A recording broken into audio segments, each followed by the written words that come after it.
Bonjour à tous et à tous. 8 mars, Journée internationale de la femme. J'en profite pour souhaiter une excellente journée à toutes les femmes du monde. Alors, quand on dit 8 mars, c'est pas seulement pour recevoir des fleurs, des cadeaux et pour faire la fête. C'est aussi pour continuer la lutte. Voilà, on a compris ça. Nous, femmes, on va continuer la lutte.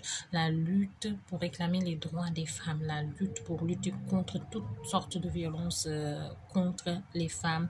La lutte à la liberté de la femme. Que la femme soit libre à faire ses choix sans pour autant satisfaire ou obéir forcément à un homme. Voilà, ceux qui me suivent savent qu'il y a environ un an, j'ai été victime de harcèlement sexuel, raison pour laquelle j'ai perdu mon travail. Je travaille ici à l'ambassade du Togo, à Brasilia.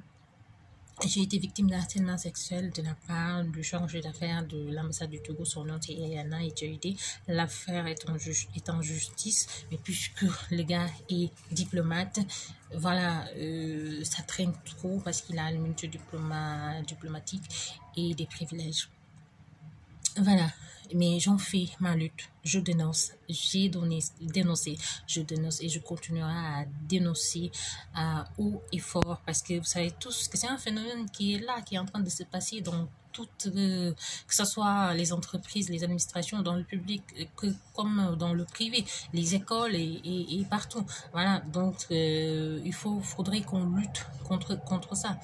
En Afrique, c'est plus connu sous le nom de promo canapé. On sait que dans les agences, dans les studios de production, dans les administrations, beaucoup de femmes sont obligées de subir ces genres de harcèlement-là, sont obligées de céder à des chantages pour pouvoir maintenir leur poste ou être promu ou avoir une augmentation de salaire ou tout simplement pour voilà, plein de choses. Voilà. Et moi, je le dis haut et fort, je ne suis pas contre celles qui le font de plein gré. Il n'y a pas de souci. Tant que c'est par consentement, il n'y a pas de souci. Mais je suis là, j'ai dit non. Il y en a qui ont dit non, qui ont perdu le travail. Je suis là pour dénoncer ça. Donc, et je vous appelle à me rejoindre à cette lutte noble, parce que vraiment il y a beaucoup de filles qui sont en train de vivre ça et qui n'osent pas le dire, qui n'ont pas le courage de le dire. Voilà, je répète encore une fois, j'ai été victime et je vais en profiter en ce jour du 8 mars pour revenir sur ça. Le harcèlement sexuel est un crime. Ici au Brésil, au moins c'est un crime, je ne sais pas ailleurs. En Afrique, c'est banalisé. Parce qu'on dit que voilà, l'homme, la société est comme ça. L'homme, c'est un homme, il a le droit de draguer, voilà, c'est tout. Donc bon, ils vont toujours trouver un moyen pour te renvoyer après. Et ce qui est pire encore, ils te font des chantages, tu n'étais pas d'accord, tu fous le camp, ils te rendent la vie infernale, ils font tout pour te renvoyer. Et on sait que nous, femmes, on a le droit de travailler en paix, quoi, vraiment, parce que le lieu de travail, c'est là-bas où tu passes la plupart de ta journée. Mais quand il arrive des choses comme ça devient infernal, ça devient invivable et ça traumatise beaucoup de femmes. Ça m'est arrivé, il m'a fallu un psychologue pour m'en sortir et tout, et je suis prête à lutter pour que ça n'arrive pas aux autres femmes. Les femmes, rejoignez-moi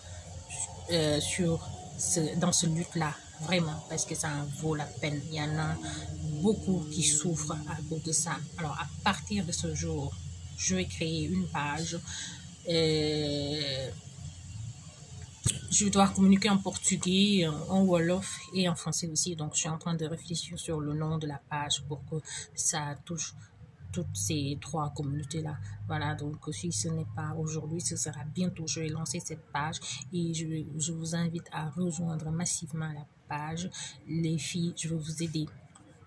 parce que c'est pas facile à dénoncer. Un, c'est pas facile à dénoncer. Deux, c'est pas facile à avoir des preuves. C'est pas facile à maintenir, parce qu'il y a à maintenir le cap quand tu es dans la lutte, parce qu'il y a beaucoup de commentaires qui viennent par-ci par-là, qui sont en train de te décourager et tout. Voilà, et c'est pas facile. Quand ça vous arrive, quand vous sentez que ça commence à vous arriver, armez-vous toujours de votre téléphone, cherchez des preuves, gardez les messages, des captures d'écran, armez-vous de votre téléphone, enregistrez tant que vous le pouvez.